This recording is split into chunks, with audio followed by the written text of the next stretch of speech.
বাইরে বৃষ্টি হচ্ছে তাই গরম গরম ক্রিসপি ডিমের চপ চাই। ডিমের চপ বানানোর জন্য প্রথমে গ্যাস জ্বালিয়ে গ্যাসেতে প্রেসার কুকার বসিয়ে তার মধ্যে আলু আর জল দিয়ে আলুগুলো সেদ্ধ করতে বসিয়ে দিয়ে আলু সেদ্ধ হয়ে গেলে নামিয়ে গ্যাসে কড়া বসিয়ে শুকনো লঙ্কা, জিরে, মৌরি আর ধনে দিয়ে ভেজে নামিয়ে একসাথে গুঁড়ো করে নেব। কড়াতে জল দিয়ে তার মধ্যে 4টে ডিম সেদ্ধ করতে বসিয়ে দিয়ে ডিমগুলো যাতে না ভেঙে যায় তার জন্য একটু নুন আর একটু লেবুর রসও দিয়ে দেব।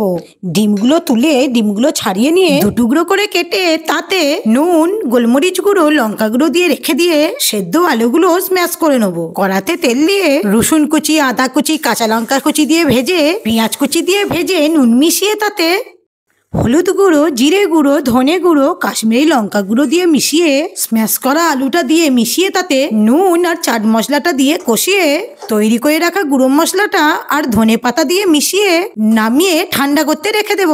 অন্যদিকে একটি বাটিতে 3টে ডিম, নুন, গোলমরিচ গুঁড়ো আর কর্নফ্লাওয়ার দিয়ে একটি ব্যাটার বানিয়ে রেখে দেব। মশলা আলুটা হাতে নিয়ে চেপটে নিয়ে তাতে ডিম দিয়ে মুড়ে ডিম বাকার করে রেখে দেব। সবগুলি একই করে নিয়ে ডিমের ব্যাটারে ডুবিয়ে নেড়ো গুঁড়োতে মিশিয়ে হালকা করে ঝেড়ে নিয়ে আবারও ব্যাটারে ডুবিয়ে ডবল কোট করে নেব। সবগুলি একই পদ্ধতিতে বানিয়ে ফ্রিজে আধ ঘন্টার জন্য রেখে দেব। গরম তেলে চপগুলো দিয়ে ব্রাউন করে ভেজে নিয়ে তুলে নিলেই রেডি গরম গরম ক্রিসপি ডিমের চপ। তারপর বৃষ্টির দিনের সন্ধ্যায় সসে ডুবিয়ে সবাই কুড়মুড় করে একসঙ্গে খেয়ে বলুন অসাধারণ।